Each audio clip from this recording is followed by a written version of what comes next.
Olá pessoal, tudo bem? Professora Natália Freitas de História.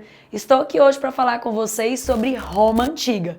Mas antes da gente começar, se inscreva no nosso canal e ative o sininho da notificação. Vamos lá?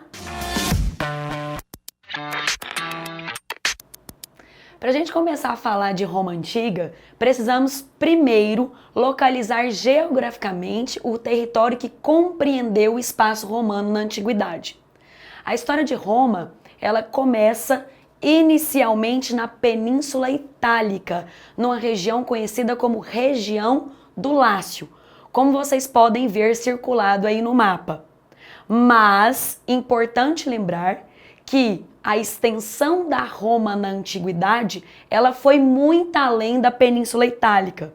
Ela pegou todo esse território em vermelho que vocês estão observando aí na imagem. Grande parte da Europa, uma parte da Ásia Menor, o norte da África e domínios importantes no mar Mediterrâneo. Outra pergunta que é importante a gente levantar nesse momento é em relação às origens de Roma. Quais são as origens? Bom, nós temos duas origens para trabalhar em relação à Roma Antiga. A primeira está ligada à mitologia. Sim, a um mito. Ao mito de dois irmãos, Rômulo e Remo. A história de Rômulo e Remo foi discutida, foi apresentada na obra Eneida, do poeta Virgílio. E ali ele vai contar a história desses irmãos que foram encontrados por uma loba no rio Tibre e amamentados por essa loba. Rômulo fundou Roma em aproximadamente 753 a.C. Eles eram filhos de deuses.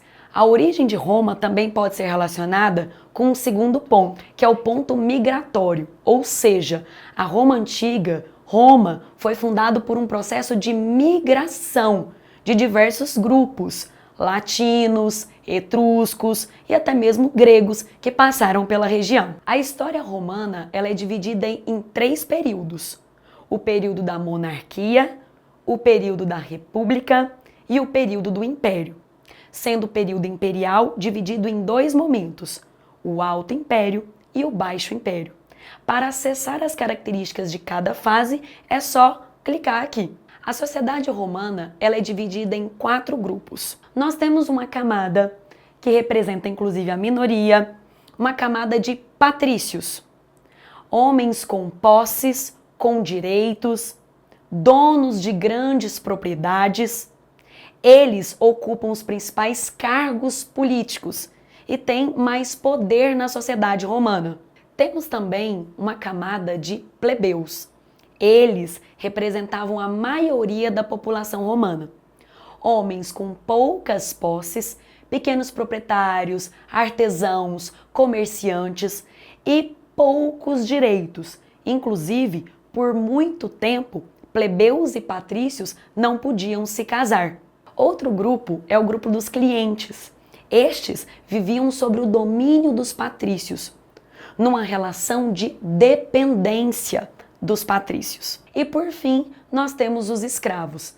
Os escravos na Roma Antiga, eles eram ou a partir de prisões em guerras, prisioneiros de guerra, ou a partir de dívidas, ou seja, uma pessoa que devia a outra se tornava escrava dessa pessoa devido a essa dívida. Falar em Roma, falar em antiguidade romana é pensar também nas grandes construções que os romanos fizeram ao longo de sua história.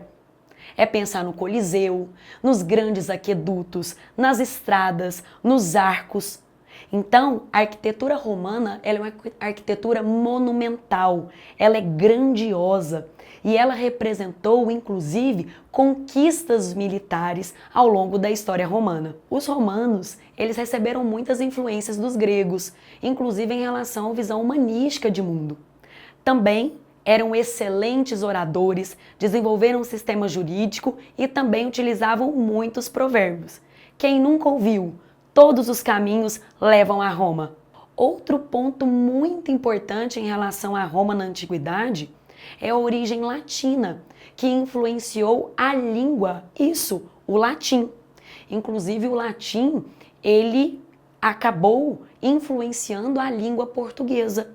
E a língua portuguesa é conhecida como a última flor do Lácio, justamente porque o latim ele surgiu na região do Lácio, lá na Península Itálica. Devido a uma influência também grega, os romanos eles eram politeístas, adoravam diversos deuses, como Júpiter, Vênus, Marte e vários outros. Interessante a gente pontuar que os deuses romanos, apesar de receberem influência dos deuses gregos, em Roma eles apresentavam outros nomes diferentes dos deuses gregos.